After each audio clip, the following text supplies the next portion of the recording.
Okay, this is now tarot lesson number 171, and I'd like to make 3 points, if I can remember. So, keys,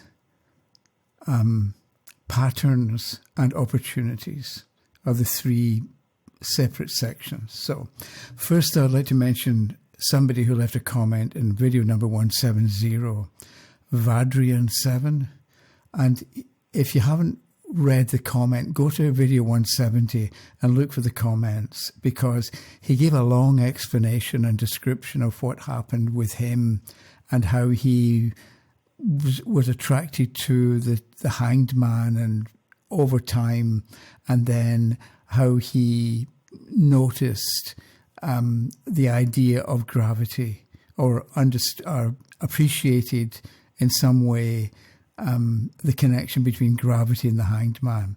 And the thing is, read it, because I'm sure everybody watching this could give an example and could explain and describe their connection with the tarot in as much detail or with as much understanding as Vadrian7 gave in the comment that he left. So, point number 1 is keys. So, I need to have a diagram here. So, a long time ago, when I was like 12, we had a piano at home, and I would listen to a song on the radio, like the Beatles or some other song. This was the mid-60s. So, and then I would try and play it on the piano and pick out the melody. And I would get the first 2 or 3 notes right. And then I could never find the 4th and 5th notes. And so I gave up. I could have persevered, but I had no idea what I was doing.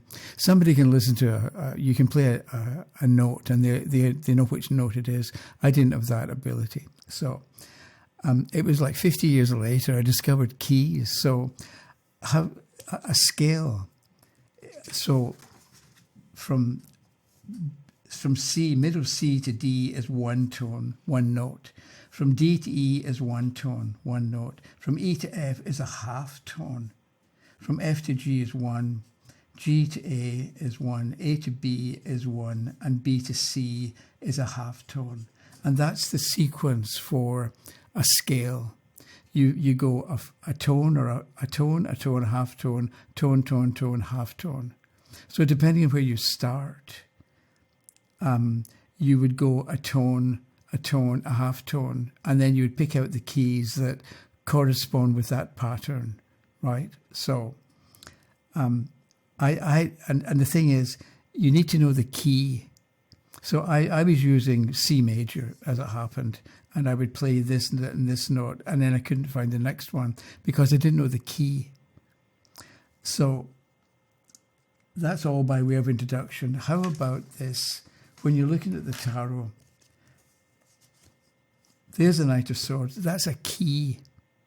So with a key, you can lock and unlock a door, or you can lock and unlock something, some kind of lock.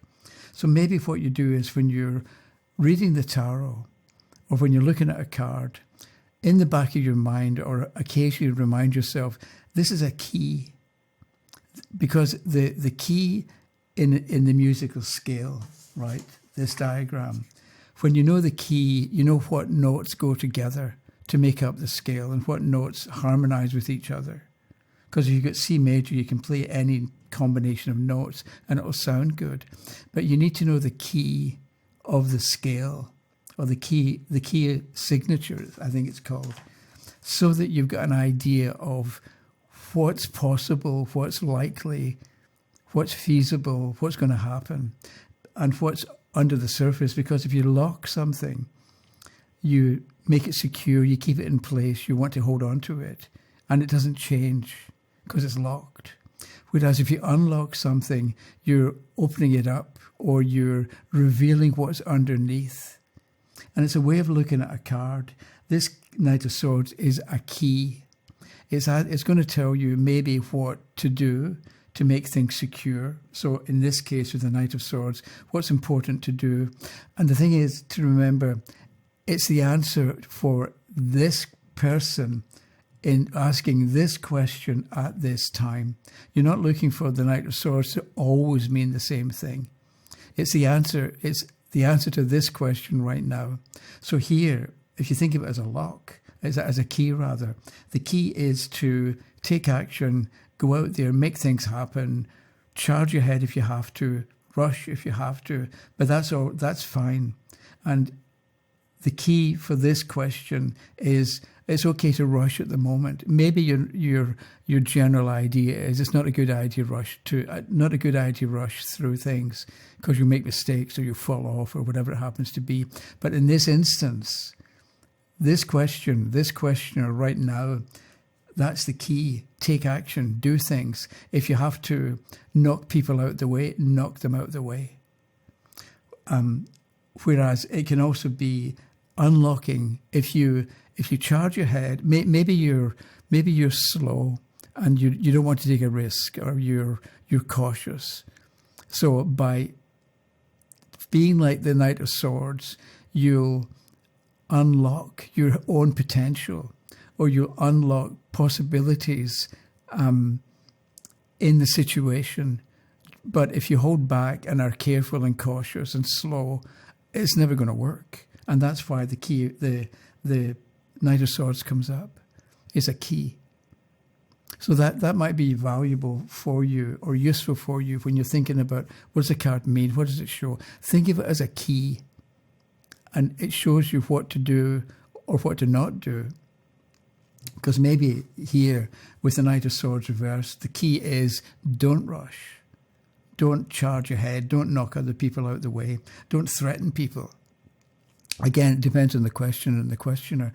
But you've got a sword in your hand, so maybe you're threatening. So maybe what you do is the advice of the card would be tone things down, relax, take it easy. Just let people be themselves, rather than think that you've got to talk them into doing something. Or if you try and talk them into doing it, it's not going to work because it's too harsh, too hard, too difficult, and people don't appreciate it, and people don't accept it, or are not going to be willing to accept it.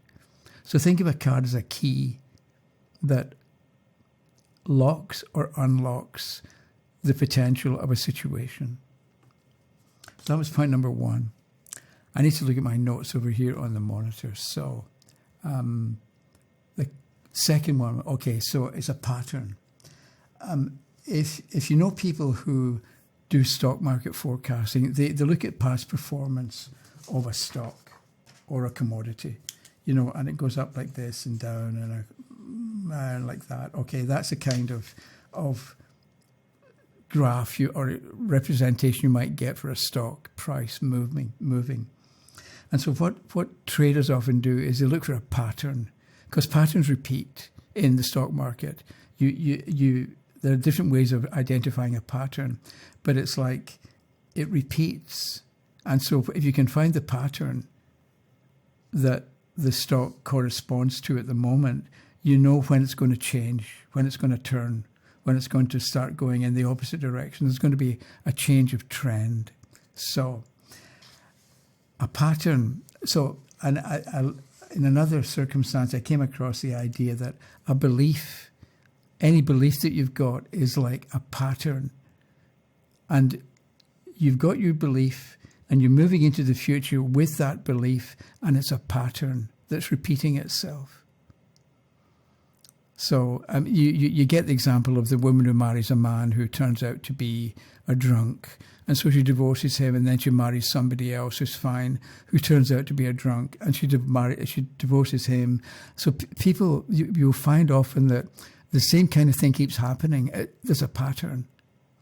And so I looked up the meaning of the origin of the word pattern, and a pattern is, and the quote is, an original proposed for imitation, which made me immediately think of past, present, and future spreads, because you've got an original and it's proposed for imitation. So I picked 3 cards, and I got the Four of Pentacles as the past, the Queen of Swords as the present, and the Tower reversed as the future. So if we take the idea of a pattern and so an original that is proposed for imitation. So you've got an idea of what's going on, and then you imagine it being imitated or repeated in the future. And then the future becomes the present, and you project that into the future as another original being proposed for imitation. And that might be a way for you to think about past and present and future. So if we look at this one here, the original is the Four of Pentacles.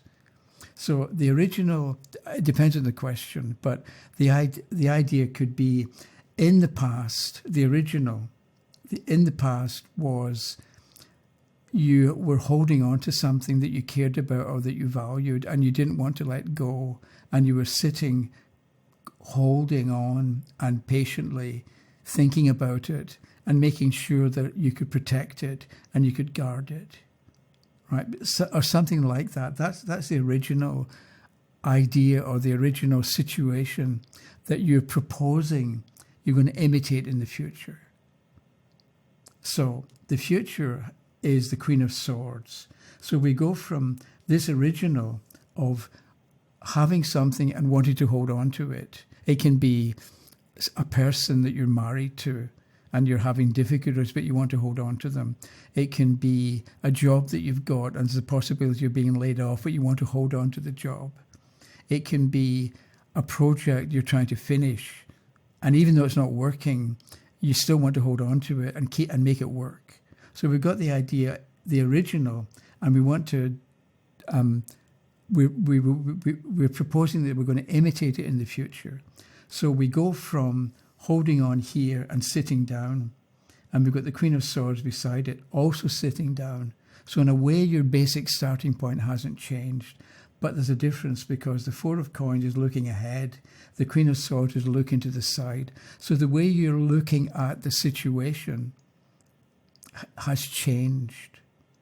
Because the other cards show the person looking straight ahead, but this one shows the person looking to the side. So your way of looking at the situation has changed. And maybe because it's a Queen of Swords and she's holding a sword, here you want to hold on to what you've got. Now you feel the need to protect it because she's got a sword in her hand. She's got a weapon.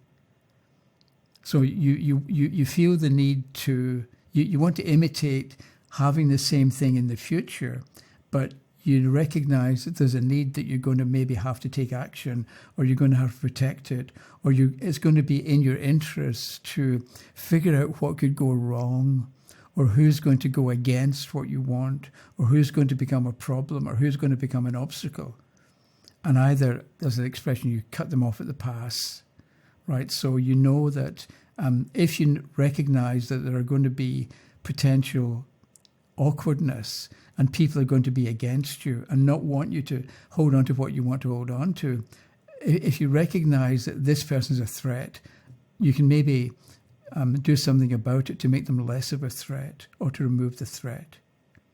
And so this idea of you protecting and holding on to what you've got is followed by you want to take this original idea of protecting what you've got and imitate that in the future, but it's the Tower and it's upside down. Rethink your plan to protect what it is that you want, because you're going to the future that you imitate is going to be disruptive, it's going to be damaging, it's going to not go the way you want it to go.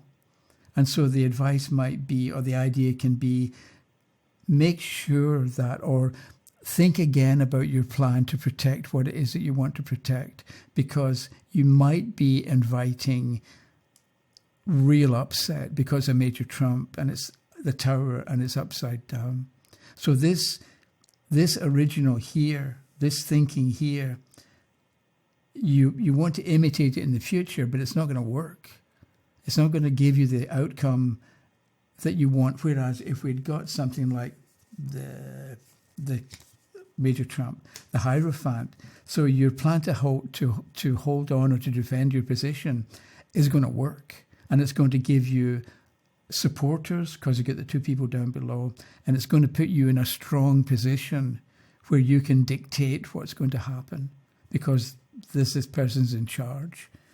Whereas if we get another major trump, like, can't find one, the High Priestess. Okay, so your plan to protect is going to change the amount of understanding that you have of your original. So, that was something about, what was it about? Oh, a pattern. And the third point is, one of the things, I've got these 3 points, and I'm kind of trying to figure out more what to say about them as I talk. So if you've got ideas or suggestions that would be helpful to me and to anybody watching this, leave them in the comment, because I've got my way of looking at things, but you've got your way. And it's based on your experience and your knowledge and your understanding, and it's valid. In the same way that Hadrian VII spoke about gravity and his introduction to the Hanged Man and how just his way of looking at things. You've got your way of looking at things that is equally valid. So, what was the third thing? Oh, yeah. So, I just have to look for that note. Okay, so you know, with the law of attraction, people talk about the law of attraction and how they like to say, ask and it's given, right? So, and then you say, well, I asked for a Ferrari and there is no Ferrari in the driveway, so it doesn't work. So, I came across the word opportunity, and I've been talking about when you have the idea, when you have an idea to do something, follow it through and see where it leads, which led me to the idea of opportunity. And opportunity comes from 3 Latin words joined together to make it easier to pronounce in one word. And the expression is, if I can write this down, I don't know why I'm writing this down, portum veniens. And so portum is port, means towards, and veniens comes from the Latin verb venire, which means to come. So portum veniens, just different letters change or are interchangeable over time to make it easier to pronounce. So the B and P are interchangeable. So you get the word opportunity coming from this, because portum veniens means coming towards a port. If you go back to the day of sailing ships, you're arriving in port and the wind is behind you or the wind is blowing and you're able to navigate into the port. And when you get to the port, you're off the sea, you've got control, you can unload your goods, you can take on new things. It's different. It's like a destination. You've arrived at the port.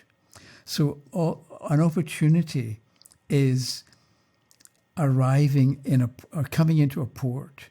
But the thing is, if you don't take the opportunity when it's presented, the wind is going to change.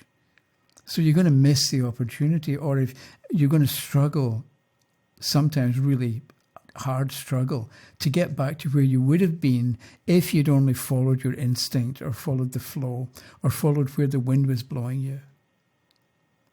So there's something about when you ask for something, like I want to learn to read tarot cards better. When you get an idea, so you want to learn tarot cards better, and this is what you're asking the cosmos to give you. But it's not going to give you everything all at once.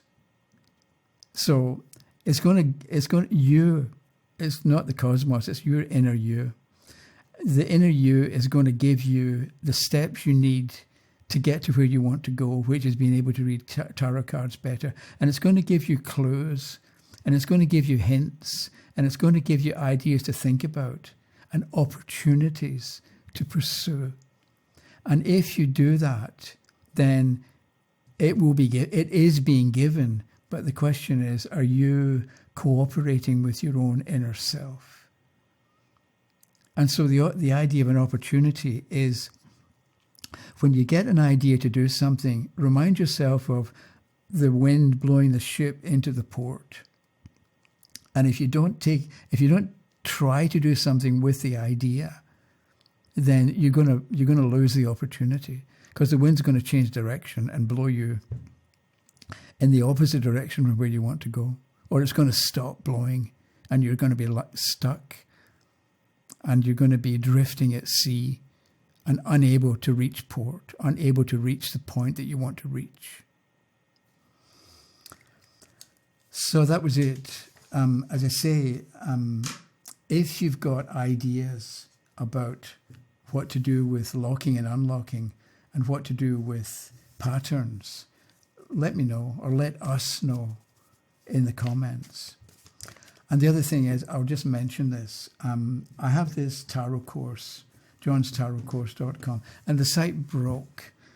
The updated WordPress and the updated PHP and the hosting company had no backup like they were supposed to have. So I'm changing it, and I'm going to do a single page website with information about it. But people who sign up, or if you've already signed up and you can't get to the website, let me know, because I've uploaded all the contents and you can download everything to your own computer, to a backup drive, and you've got everything that you need. So you can refer to it whenever you want, and you don't need to be on the internet. So that was it. So that was 171, and I'll be back with 172. Thank you very much for watching, and have a good day. Okay, bye-bye.